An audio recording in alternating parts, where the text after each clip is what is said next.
I know I don't have a good spot to put you guys. Like I said, I could have moved the car over a couple of feet, but this is the way it is. I'm gonna do my last couple of spot welds on here. As you can see, the pieces on there.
So far doing it that way, I've had zero warpage that I could see, at least. You know, there's nothing by hand. I mean, by hand. Nothing I could see by eye. So, still got to get right here. But it's pretty much tacked all the way around. They get tighter here because of that. Remember the curve here and no curve here, so I got to slowly work it to fit there. And then back down. I left the last little bit of, I don't know, it's 3/4 of an inch. Not secured at this point because I still gotta make the lower piece here. So, but everything, the fender doesn't feel like it dipped in a little bit like the other one did. The other one dipped in a hair. That's it. We're getting closer. We are definitely getting closer. I'm gonna put 1 or 2 tacks in here. And I gotta check the time, see what time it is. I don't want to rush making that front corner, I can tell you that. Like I said, I was gonna be happy today if this was fully tacked in, which I would say this is fully tacked in, minus 4 inches there. But yeah, I think we're doing okay. I think we're doing okay. So.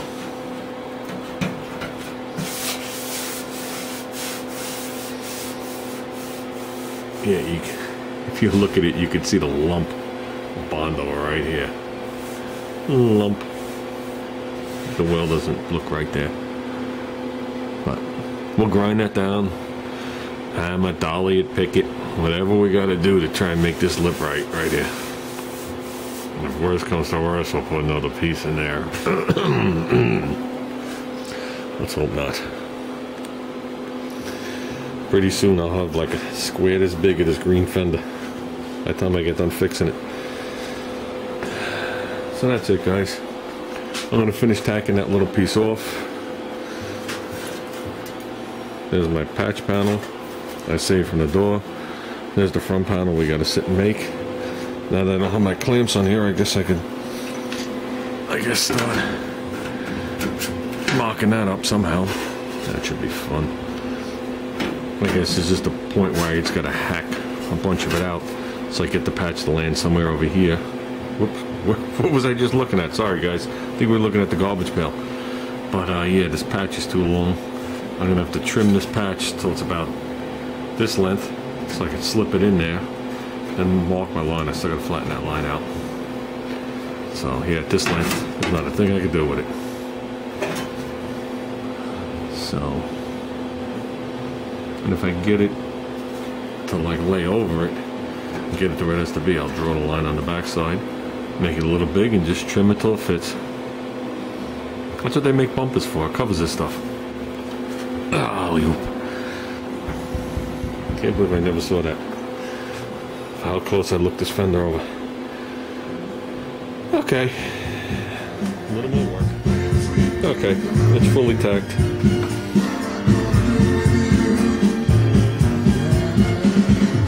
let's work on that front patch. Well, this is what I'm coming up with the corner. Coming up with this. If I got it, I'm sure it's fitted, but it's got to be off because I'm overlapping over the other one. But this seems about right at the bottom because this edge will line up with this, and then the forward edge of the fender is at the wrong shape, so I'm gonna reshape this at the bottom, which is about right for the other one. It still has to come up a hair, and the reason I say that is because I got it on the outside here and in front of this lip. So the patch actually has to go up and back, but we're not using any of this. We're using that weird triangle that you saw, which I'm gonna trace it, then make it a little bigger and slowly sit there and fit it. So we're using like from here down in the front and then to whatever, and that looks about right back here, considering it's overlapped, and that's how my other one landed. And I sat there and I reshaped the back of the fender. So even here, even this edge was folded around. So, but we ain't using anything but here down anyway. So, seems to have a slightly different stamping. But that doesn't matter. That does not matter. So I'm going to trace that, cut it. I'd like to get this piece fitted by the end of the day. No promises.